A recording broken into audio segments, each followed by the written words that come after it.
Hi guys, আমি স্নেহা চলে এসেছি আবার একটা নতুন ভিডিও নিয়ে। আমাদের বিবাহবার্ষিকীর ছোট্ট একটা অনুষ্ঠান হবে আজ।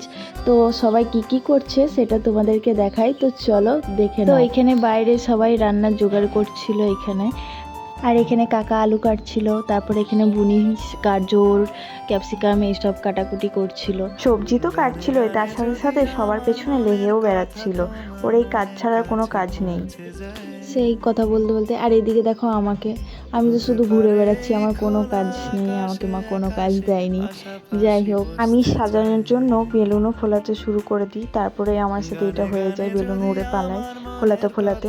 তো যাই হোক, বেলুন ফোলানো কমপ্লিট, পুরোপুরি দিয়েছি। 50টা বেলুন ছিল, 50টাই ফুলিয়ে দিয়েছি। এই যে এতগুলো হয়েছে। তারপরে লাস্টে একটা গিট মারতে পারছিলাম না, তাও মেরে দিয়েছি। যাই হোক, চলো এবার আমি রেডি হতে বসি। এই যে বসে পড়েছি, এখানে আমাকে সাজাচ্ছিল বুনি। তো যাই হোক, মেকআপ আর্টিস্টটা কিন্তু সত্যিই ভালো, ফ্রিতে টাকা ছাড়াই ভালো করে সাজিয়ে দেয়। আমার রিসেপশনে ওই সাজিয়েছিল, আমার খুব পছন্দ হয়েছিল, সেই জন্য আবার অ্যানিভার্সারি তো ওর কাছ থেকে সেজেছি। একদম ওয়ান্ডারফুল বিউটিফুল। মোটামুটি তো রেডি হয়ে গেছি, আমার মেকআপটা ডান হয়ে গেছে। তারপর আমি হেয়ার স্টাইল করবো। তো এখানে রেডি হওয়ার পরে আমি দেখি আমার ফ্যামিলির লোক, মানে আমার বাপের বাড়ি সবাই এসে দেখো কি করে।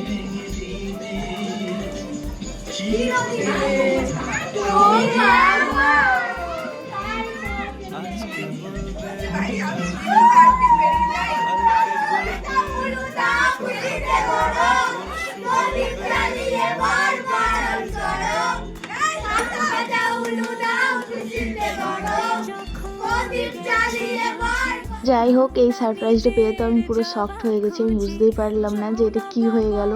তো যাই হোক, খুব এনজয় হয়েছিল, আমার খুব ভালোও লেগেছিল।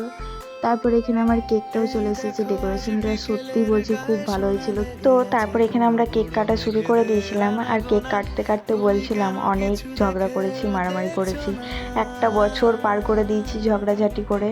অনেক মানুষ বিয়ের আগের থেকেই বলতো তুমি মানুষটা চেঞ্জ হয়ে যাবে, কিন্তু তোমার মতন মানুষ পাওয়া অনেক ভাগ্যের ব্যাপার। সত্যি কথা বলতে, কোনোদিন তোমাকে আমি সামনাসামনি বলতে পারি না, কিন্তু সত্যিই বলছি তোমাকে পেয়ে আমি অনেক সুখে আছি। মানুষ তো বলেছিল প্রথম প্রথম ভালোবাসা একটু থাকে, পরে গিয়ে চেঞ্জ হয়ে যাবে।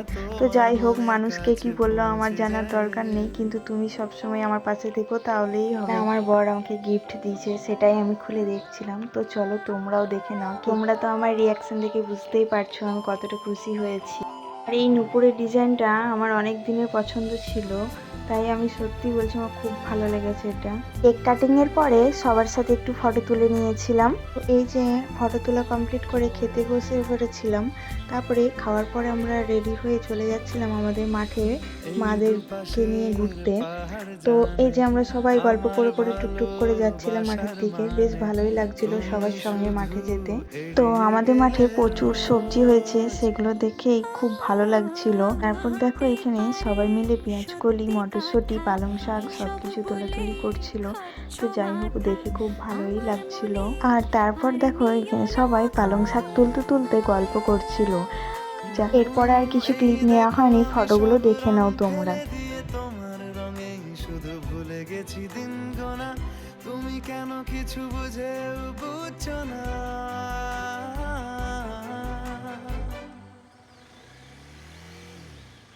ভিডিওটা কেমন লাগলো অবশ্যই কমেন্ট করে জানিও।